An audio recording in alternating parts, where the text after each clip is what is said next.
Welcome students. कक्षा 10वीं के गणित में हमने अब तक 3.2 तक के प्रश्न हल करना सीख लिए हैं। 3.2 में हम कर रहे थे रैखिक समीकरण युग्मों को ग्राफीय विधि से हल करना, उनके जो हल हैं उनकी प्रकार को ज्ञात करना, संगत है या असंगत है, समीकरण युग्म संगत है असंगत हैं। उसके अलावा हमने ये भी सीखा कि जो ग्राफ बनेगा वो प्रतिच्छेदी रेखाएं होंगी, समांतर रेखाएं हैं या संपाती रेखाएं हैं। तो इस प्रकार से हमने कुल मिलाकर ग्राफ के द्वारा समीकरण युग्म को हल करना सीखा है।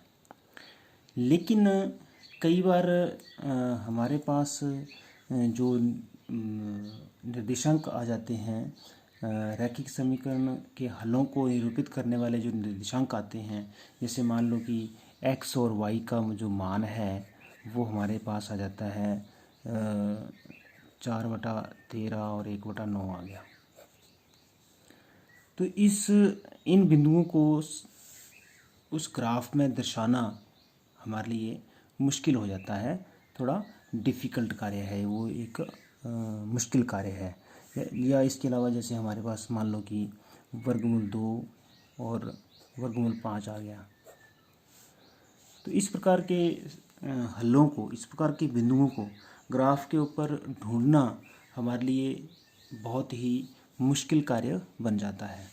तो ऐसे बिंदुओं को हल करने के लिए हम ग्राफीय विधि का प्रयोग नहीं करते हैं, हम उसके लिए किसी अन्य विधि का उपयोग करेंगे जो कि अधिक सुविधाजनक हो ग्राफीय विधि के मुकाबले। तो वो इसके लिए 3 प्रकार की विधियां हैं जो कि अलजेब्रिक मेथड्स हैं, बीजगणितीय विधियां हैं। बीजगणितीय विधि का मतलब है जिसमें हम डायरेक्ट इसका जो हल है, इसका जो सॉल्यूशन है उसको हम फाइंड आउट करेंगे, हम ग्राफ नहीं बनाएंगे। एक तो देखिए ग्राफीय विधि जो है वो टाइम कंज्यूमिंग है, बहुत लंबी है, जिसे हम बार बार अपने प्रयोग में नहीं ला सकते हैं, उसके लिए भी हमें मुश्किल है। तो हमें एक अन्य विधि देखनी चाहिए जो कि ज़्यादा सुविधाजनक हो और प्रत्येक प्रकार के जो हल हैं उनके लिए वो ज़्यादा सुटेबल हो और प्रत्येक प्रश्न के लिए वो प्रयुक्त हो सकती हो। कई बार हमारे पास x और y के जो मान हैं वो बहुत बड़ी संख्याएं आ जाती हैं। बहुत बड़ी संख्याएं जो आएंगी उनको भी ग्राफ के ऊपर दर्शाना हमारे लिए बहुत मुश्किल हो जाता है। तो इसलिए हम अन्य विधि का प्रयोग करते हैं और वो विधि कहलाएगी बीजगणितीय विधि। तो इसके लिए हमारे पास 3 और विधियां हैं। सबसे पहली विधि है प्रतिस्थापन विधि। देखिए सबसे पहली विधि है प्रतिस्थापन विधि। प्रतिस्थापन विधि का प्रयोग हम कैसे करते हैं, उदाहरण लेके जब हम इस प्रश्न को करेंगे तो ज़्यादा जल्दी समझ आएगा। इसमें हमारे पास 3 स्टेप्स हैं, इंग्लिश में इसको बोलेंगे हम सब्स्टिट्यूशन मेथड।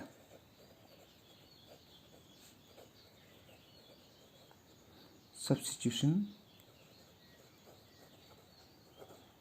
मेथड, वैल्यू को सब्स्टिट्यूट करना होता है, उस मान को हमने प्रतिस्थापित करना होता है।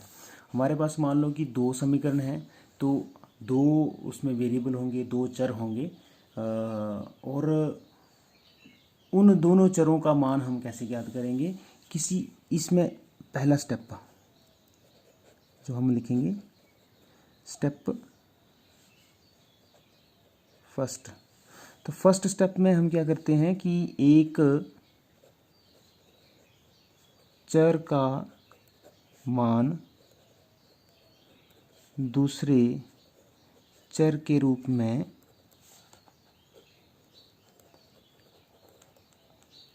एक समीकरण से प्राप्त करते हैं।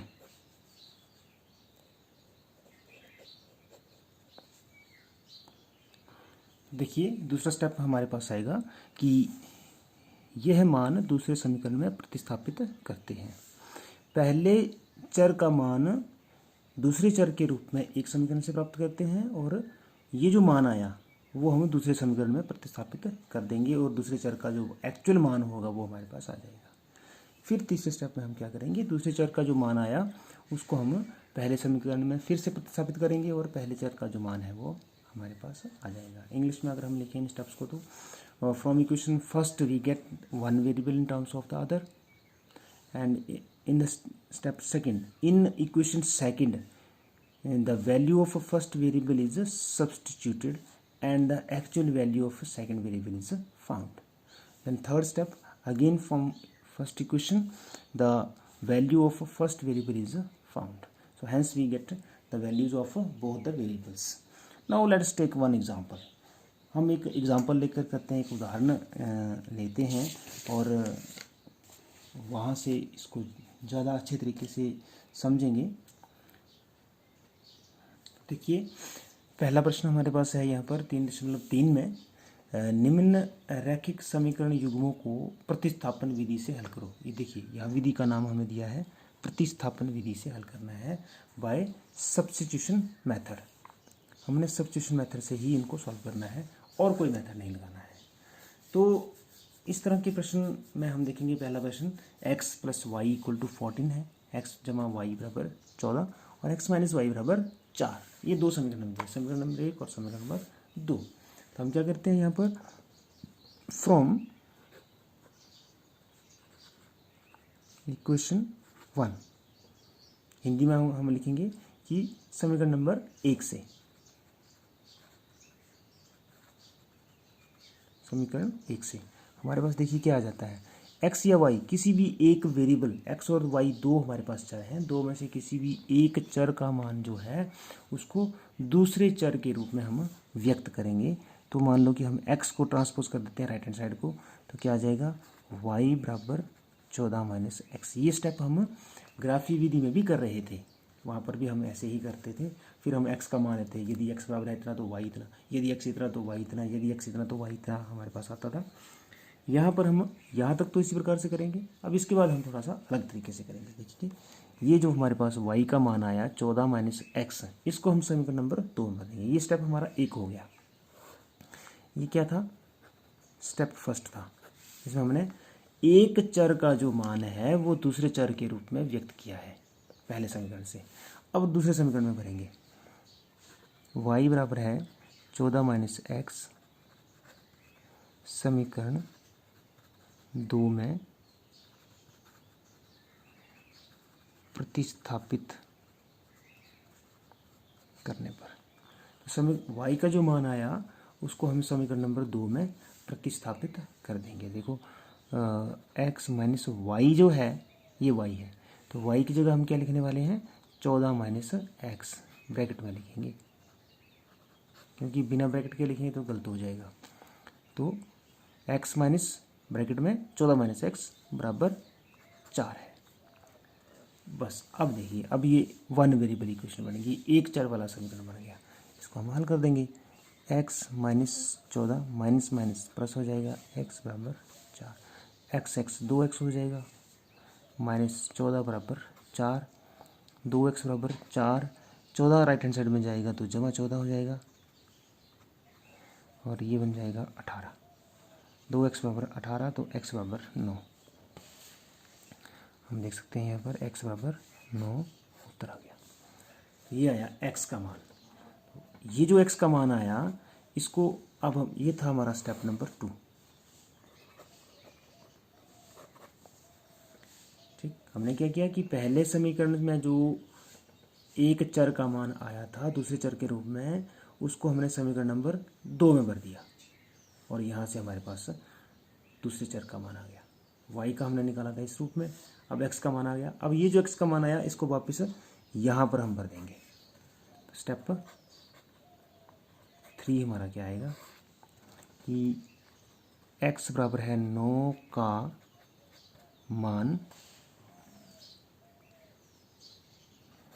y बराबर 14 माइनस एक्स में प्रतिस्थापित करने पर।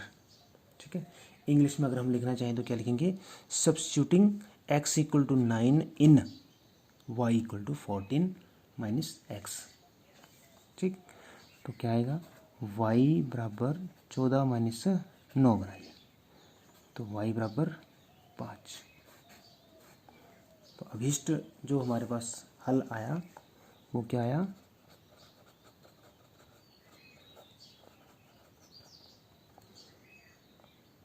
x, y होता है, x पहले लिखते हैं हम, 9, 5, दैट इज रिक्वायर्ड सोल्यूशन।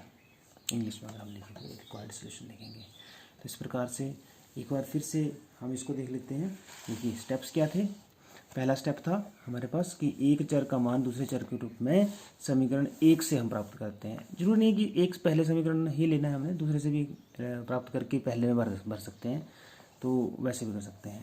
तो पहले स्टेप में हमने क्या करना था, एक चर का मान दूसरे चर के रूप में एक समीकरण से प्राप्त करते हैं, तो वही किया हमने यहाँ पर। देखिए कि पहले समीकरण से हमने y का जो मान है वो x के रूप में व्यक्त कर दिया। अब ये जो मान आया उसको देखो दूसरे समीकरण में भर देना, हमने प्रतिस्थापित करते हैं और दूसरे चर का मान ज्ञात करते हैं। तो ये जो y का मान आया इसको हम दूसरे समीकरण में यहाँ से लिया, पहले से लिया और दूसरे में भर दिया, दूसरे समीकरण में ये मान भर दिया यहाँ पर। तो हमारे पास दूसरे चर का मान आ गया x का। अब ये जो x का मान आया इसको वापस फिर से यहाँ इसमें भर देंगे तीसरे स्टेप में। तो ये बस 3 स्टेप्स हैं इसमें जिनके तहत जिनको आपने फॉलो करना है और इस तरह के प्रश्नों को अपने हल करना है। देखिए इसी प्रकार का एक और प्रश्न हम हल करने की कोशिश करेंगे यहाँ पर। देखिए प्रश्न नंबर 1 का छठा भाग है, क्वेश्चन नंबर 1 का 6th पार्ट। प्रश्न है 3x/2 माइनस 5y/3 बराबर -2, समीकरण नंबर 1 आ गया। और दूसरा समीकरण है x/3 जमा y/2 बराबर 13/6, समीकरण नंबर 2 आ गया। तो इस प्रकार से हमारे पास ये 2 समीकरण दिए हैं हमें प्रश्न में। हम देखते हैं यहाँ पर हर है, तो इस प्रकार के समीकरणों को पहले हम क्या करेंगे, सरल रूप में लिखेंगे। इनका हर जो है उसको हमने हटाना होता है। तो 3 और 2 हैं, 2 हर हैं, दोनों का हम एलसीएम लेते हैं। 2 और 3 का एलसीएम आता है 6। तो हम क्या करेंगे, पूरे समीकरण को 6 से गुणा कर देंगे।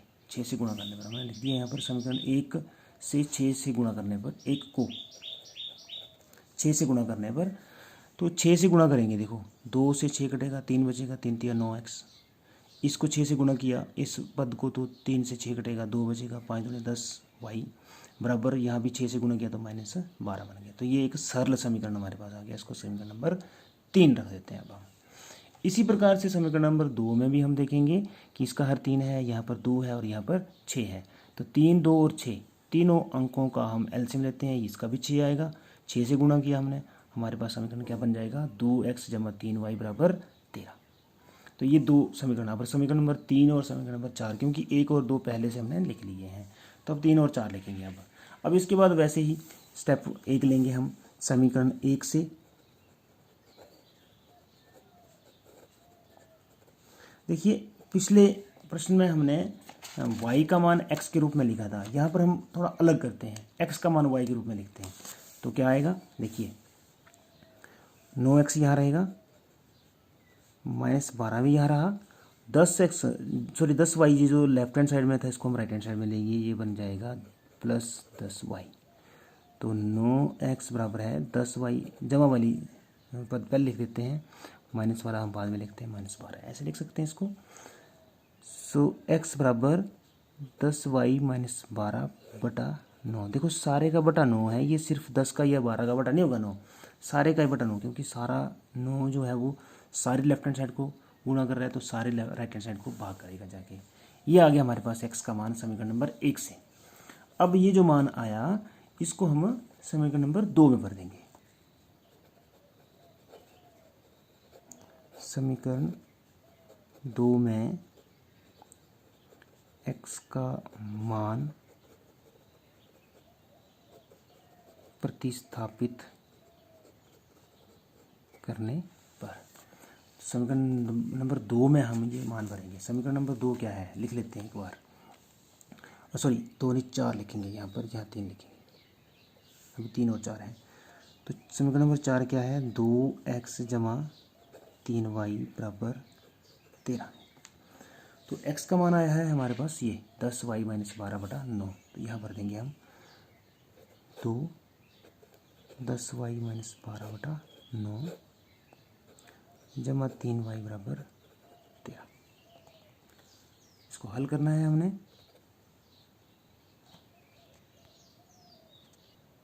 देखिए हमने क्या किया है कि समीकरण 4 में x का मान प्रतिस्थापित करने पर, तो x का जो मान है वो हमने समीकरण नंबर 3 से लिया और 4 में भर दिया।